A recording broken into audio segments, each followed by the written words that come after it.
محترکان عزیز، من فرناز و این برنامه در مهمانی ویتامین هاست. ما در هر برنامه میکوشیم تا شما رو با ساخت جسم انسان شناس نموده درباره بهداشت سلامتی مصلحت ها دهیم. چون هر وقت امروز در برنامه ما خردسالان زیرک و کنجکاو که میخواهند همیشه سالم بمانند اشتراک دارند و باید قید نمود که اشتراکچیان برنامه امروزه ما تربیت گیرندگان کودکستانی رقم 117 ناحیه فردوسی می باشند و بیایید با آنها از نزدیک شناس شده پس آن برنامه را آغاز میکنیم. سلام بچه ها. سلام. خب سر اول به برنامه ما خوش آمدید و بیاید این لحظه از یک سر با شما شناس میشویم. نام شما چیه؟ خانمادووا مریم. من 5 سالمه باشم. آفرین. خب نام شما چی؟ نام من مردانوف عبدالرحمن. خب نام شما چی؟ من شمساوا فریدمه باشم. من 6 ساله هستم. احسن با شما. خب نام شما چی؟ من ایسایف امیر حمزه هستم. من 6 سالمه باشم. آفرین. امیر حمزه 6 ساله. خب نام شما چی؟ من رجبا زکیه 5 سالمه باشم. آفرین. اینک زندگانی گرامی با اشتراکچیان برنامه ما نیز شناس شدیم. بچه ها موضوع برنامه امروزه ما طرز حیات سالم می باشد و پیش از آن که من در این باره سخن گفتن را آغاز کنم میخواستم دانم که شما در این باره چی میدونید؟ یعنی طرز سالم حیات گفته چی رو میفهمید و من در باغچه به شما در این باره معلومات دادند؟ طرز حیات سالم در وقت خواب کردن می باشد. مربیم هر پیغام میگوید که مشق کنید بچه ها. اگر ما کم خواب رویم ارگانیسم و ما قوه سرگرده رشد را برقرار نمی کند. آفرین. این خیلی معلوماتی خوب است. واقعا هم هر یک شخص و خصوصا خردسالان باید با یک رژه معین خواب کنند و بیشتری خردسالان هستند که شبانه فیلمی تصویری تماشا میکنند و شب دیر خواب کرده سحر نیز هنگامی به باغچه رفتن کمی انجیقی میکنند و در نتیجه روزی دراز نمیخیل با یک بی‌قوتی میگردند. و خب بیاید سخن شما را میشنویم. ما هر پگاه در باغچه مشق‌های ورزشی میکنه. مربیم میگوید که اگر ما سالم بوده خواهیم با هر روز با ورزش مشغول شویم. آفرین. یعنی ورزش این گروی سلامتی می باشد و هر یک شخص نوابسته به سن سال باید به ورزش مشغول شود. خب کنی مریم چی فکر دارد؟ بله من هم ورزش را دوست می دارم و هر پگاه در گروه با میل زیاد مشق ورزشی را اجرا میکنه. مربی اما میگوید که اگر ما با ورزش دوست شویم بیماری از ما میگریزد. آفرین. تشکر زیاد. خب کنی دیگران چی فکر دارند؟ طرز حیات سالم این رعایت کردن گیگین شخصی میباشد. مربی میگوید که اگر به تازگی رعایت کنیم دستانش روی سرمانش نکنیم دندانمون تازه کنیم به دست نزنیم کسل نمیشه. واقعا هم مربیاتون درست میگویند. هنگامی که شخص تازه است هیچ کسلی به او نزدیک شدن نمیتواند.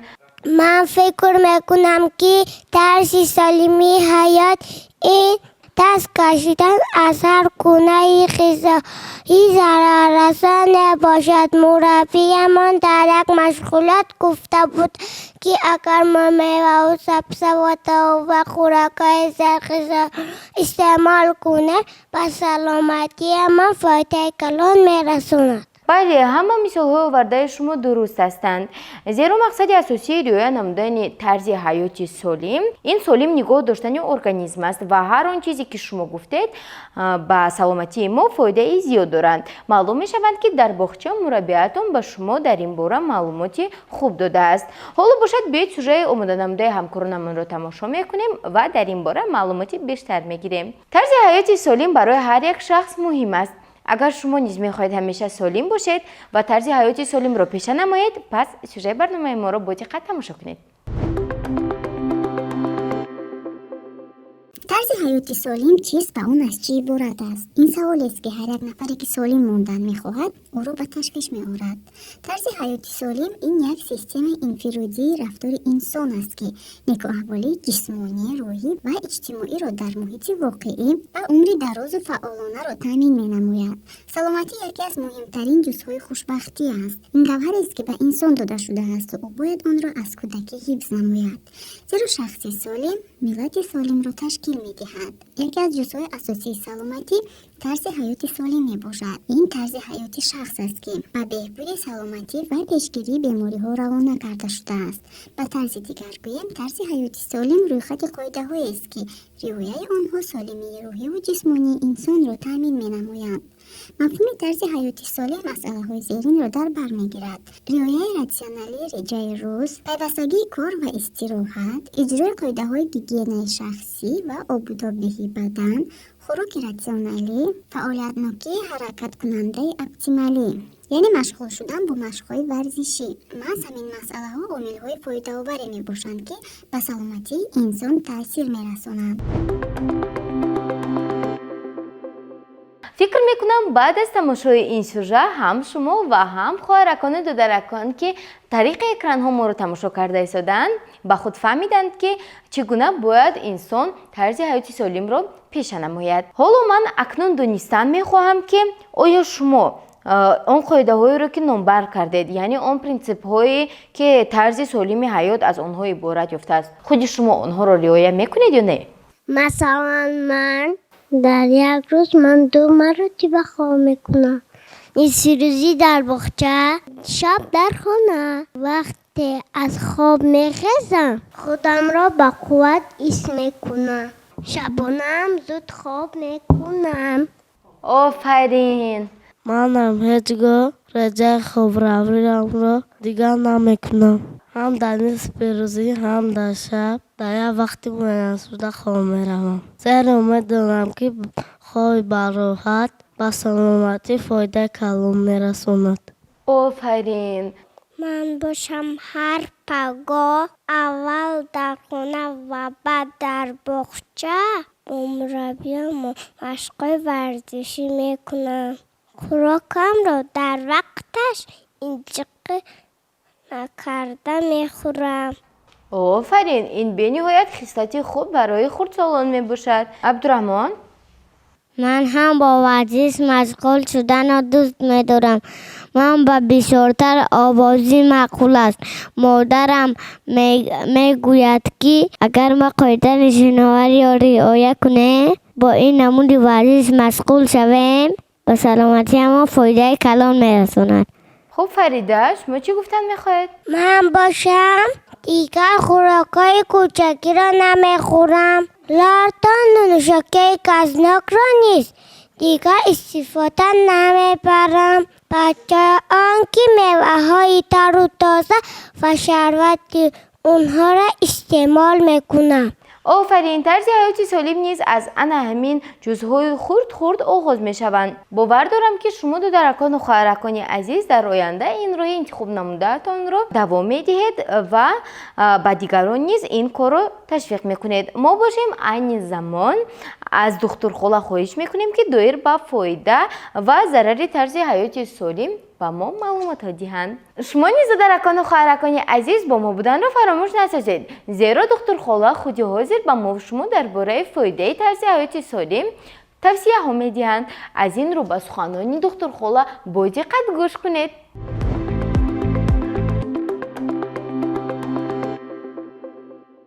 هر یک شخص طرز حیاتی سالم را با طرز گوناگون آغاز می‌کند. مثلا بعضی‌ها پی می‌برند که وزنشان زیاد شده است. بعضی دیگر باشند در خود خستگی و راه افتادگی را حس می‌کنند. نفر دیگر زود با بیماری‌ها روبرو می‌گردد. وقتی در حیات این نشانه‌ها پیدا می‌شوند، ما باید درک سازیم که طرز حیاتی ما ناسالم است و آن به سلامتی ما ضرر رسانده ایستاده است. طرز حیاتی سالم برای پیشرفت معتدل روندهای فیزیولوژی و روحی انسان مساعدت می‌نماید که این احتمالات سر زدن بیماری‌های گوناگون را کاهش می‌دهد و عمر آدم را دراز می‌کند. طرز حیاتی سالم به ما در اجرای هدف‌ها و وظیفه‌های در نزد خود گذاشته‌امان با موفقیت عملی کردن نقشه‌هایمان و پس سر نمودن دشواری ها کمک میکند. سلامتی خوب که آن را خود شخص نگاه میدارد و مستحکم میکند به او امکان میدهد که عمری دراز و پر از شادمانی بیند. سلامتی این ثروت بی‌بهای هر یک انسان میباشد. چطور شما سلامتی خود را بهتر کرده میتوانید؟ جواب عادی است. طرز حیات سالم را پیش برید. در جسم ما همه چیز با هم علاقمند است. غذای ناسالم و طرز کم حرکت حیات میتواند باعث ویرانشوی سیستم هاضمه و مبادله ماده ها گردد. این به نمود ظاهری و روحی شما تاثیر منفی میرساند و در چنین شرایط زندگی خوش و گوارا نخواهد بود. حیات سیر حرکت، غذای درست و استراحت سالم یکدیگر را تکمیل میدهند و به ما کمک مینمایند که بیماری ها را برطرف نموده خود را از مشکل های گوناگون رها سازیم.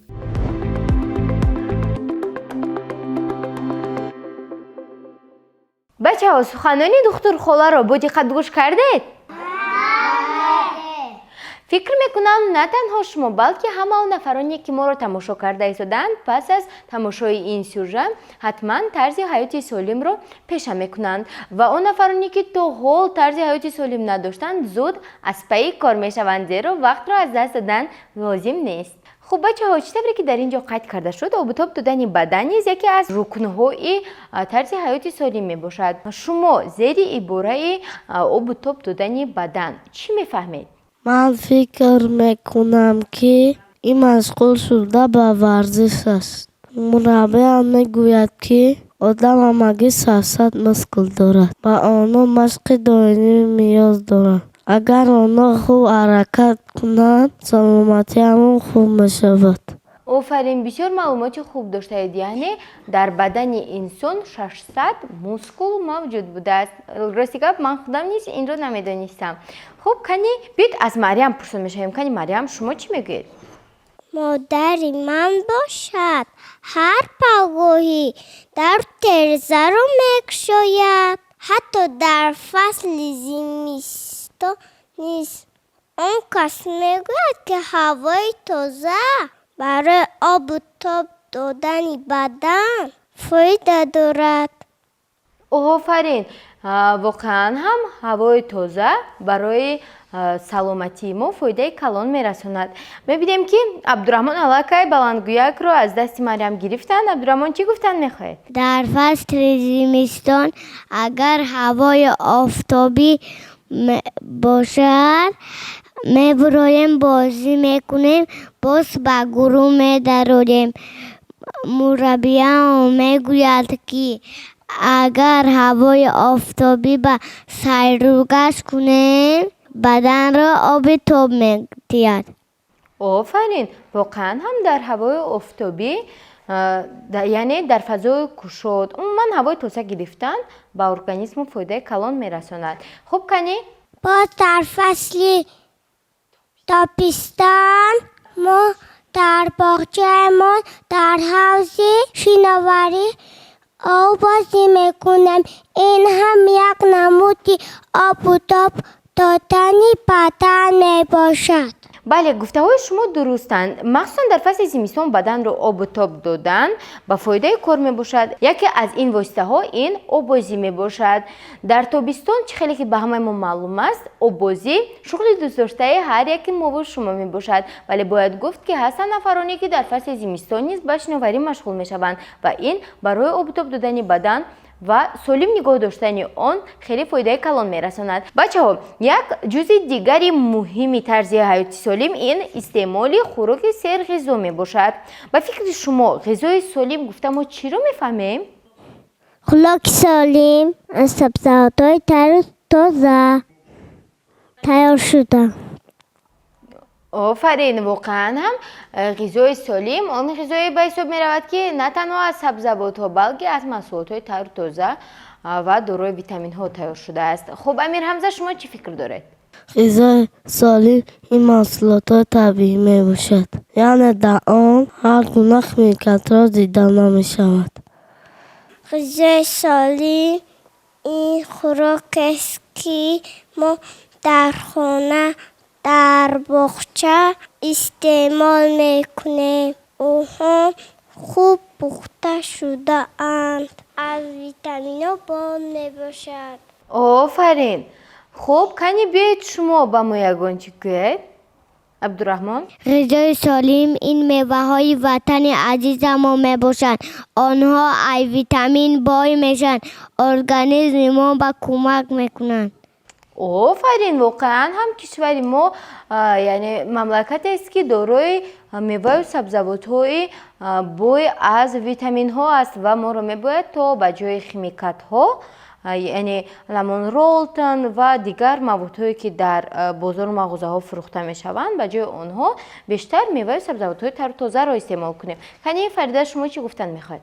غذای سالم باید گوناگون رنگ باشد. مثلا چگونه؟ یعنی در اون همه ویتامین ها موجود باشد. یک رنگ و دلپسند باشد. آفرین، معلوم می شود که در این باره نیز معلومات دارید و باور دارم که از خوردن خوراکایی که در خانه مادرتان تیار میکنند سرکشی نمی کنید. غذای سالم یکی از رکنهای اساسی سالمی ارگانیسم ما به حساب می رود و بیایید در این باره از دکتر خاله معلوماتی بیشتر میگیریم. غذای سالم غذایی است که به افزایش جسمانی، رشد عقلی، وسیله زندگی موفق، پیشرفت سلامتی و پیشگیری بیماری‌های غیرسرایتی از جمله دیابت، بیماری‌های دل، سکته مغز، سر و سرطان مساعدت می‌کند. غذای سالم در طول حیات عنصر مهم نگهداری و تحکیم سلامتی نسل‌های حاضر و آینده، اینچنین شرطی وزن‌شونده در روزمره انسان میباشد. غذایی که ما استعمال می‌کنیم جسم ما را با ماده‌های برای فعالیت ارگانیسم ضرور تامین می‌نماید. غذای ناسالم یعنی ناکفایه و ناچندان غنی به سلامتی انسان تاثیر منفی رسانده، خطر گرفتاری به بیماری‌های قد پستی، ضعیف‌شوی استخوان‌ها و کندذهنی را زیاد می‌کند. کودکانی که در جسم آنها میکروالمنت‌های غذایی نمی‌رسد، با بیماری‌های زیادتر روبرو شده در درس‌ها به طور منتظم اشتراک کرده نمی‌توانند. احتمال آنکه چنین کودکان در کلانسالی دارای وزن زیاد گشته به بیماری‌های دل و دیابت قند گرفتار می‌شوند زیادتر خواهد بود. اساس غذای سالم را غله‌دانگی‌ها، نان و مکرون‌ها که از ارد گندم، جو و کارتوش که آماده کرده شدند تشکیل می‌نماید. نفرانی که میوه و سبزیجات از نخ، ویتامین‌ها و مینرال‌ها بایپوده را کم استعمال می‌کنند و بیماری‌ها زیادتر روبرو می‌شوند. طبق توصیه سازمان عمومی جهانی تندرستی، شخص باید در یک روز حداقل 200 گرم میوه و 300 گرم سبزیجات استعمال کند. استعمال محصولات شیری و تخم را نیز فراموش کردن لازم نیست. بسیاری از پیرامیدهای غذایی اینچنین توصیه می‌دهند که ماهی و گوشت به روغن، چهارمغز و تخمی‌ها برای خط خوراک هر روزه داخل کرده شوند. اما قند، قنادی و شیرینی‌های دیگر باید در مقدار خیلی کم استعمال کرده شوند، مثلا در روزهای استراحت یا عید. بچه‌ها اکنون فهمیدید که برای چی ما باید غذای سالم رو پیوسته استعمال کنیم؟ باوری دارم که شما نیز به توصیه های ما و بچه ها و اینچنین دکتر خاله گوش میدهید و طرز حیاتی سالم رو پیش می نمایید. اکنون بچه ها بیایید در جنبسته برنامه یک بار دیگر یادآور می شویم که طرز حیاتی سالم چیست؟ مشغول شدن به ورزش. آفرین. در وقتش خواب رفتن است. آفرین، در وقتش خوب رفتن. غذای سالم استعمال کردم. آفرین، غذای سالم رو استعمال نمودن. خوب. وقت خود را با کار فایده‌مند گذراندن. رعایت کردن گیگن شخصی. احسن با شما. باوری دارم که تماشاچیان عزیز هر یک شما این قاعده ها رو اجرا میکنید و طرز حیات سالم رو پیش می نمایید، زیرا قاعده هایی رو که ما نامبر کردیم خیلی آسان هستند ولی به ارگانیسم ما فایده چندان کلان میرسانند. این بود برنامه نوبتی در مهمانی ویتامین ها. در برنامه های نوبتی شما رو با معلومات های نو و جالب و شوق‌آور انتظار هستیم. تا دیداری نوبتی در برنامه در مهمانی ویتامین ها. خیر.